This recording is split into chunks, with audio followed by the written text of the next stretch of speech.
Welcome to today's Thought for the Day.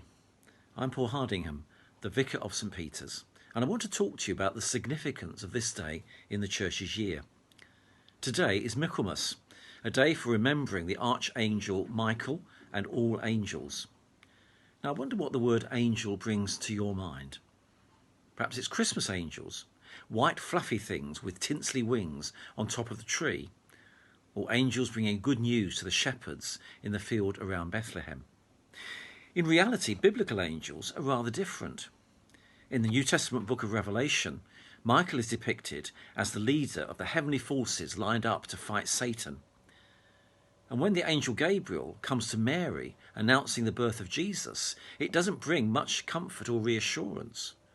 We read, Mary was greatly troubled at his words and wondered what kind of greeting this might be. The angel said to her, "Do not be afraid, Mary, you have found favour with God." So angels are not easily defined. We shouldn't see them simply as huge heavenly beings with wings, but so often they take the form of ordinary people like you and me. All through the Bible, angels act as messengers from God and signposts to help us to be all that God wants us to be as disciples of Christ and witnesses to his saving love in the world around. So should we take them more seriously? If I'm honest, angels don't play a big part in my thinking, but they certainly did for Jesus. In the first chapter of John's Gospel, when Nathanael declares his faith in Jesus as Messiah, Jesus says to him, "I tell you the truth, you shall see heaven open and the angels of God ascending and descending on the Son of Man." Like Jacob before him, Jesus sees a ladder of angels between heaven and earth, pointing to him as the one who opens the way to heaven for us.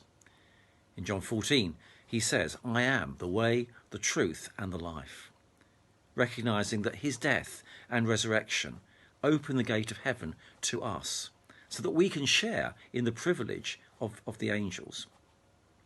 So angels help us to see that heaven and earth do meet in Jesus, so that God isn't inaccessible, but he did come down to pull us out of darkness into light.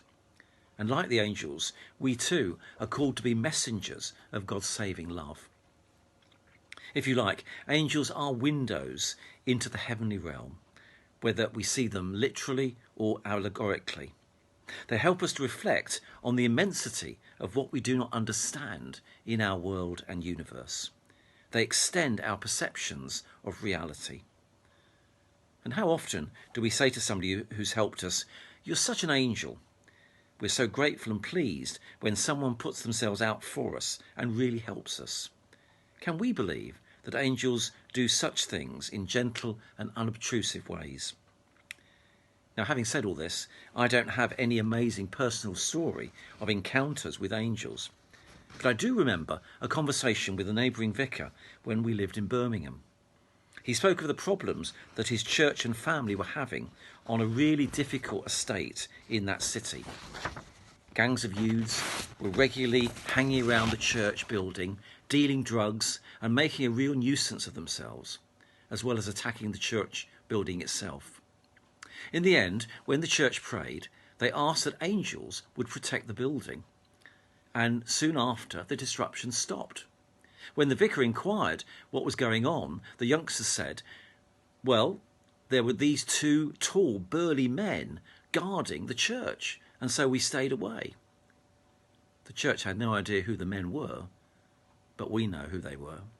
Not only then did the disruption stop, but it was the beginning of an amazing Christian ministry for that church on the estate. So thinking of Michaelmas today, why not be on the lookout for angels? You might find them in strange places. As the writer of the Hebrews says in chapter 12, "Do not forget to show hospitality to strangers, for by doing so, some people have shown hospitality to angels without knowing it."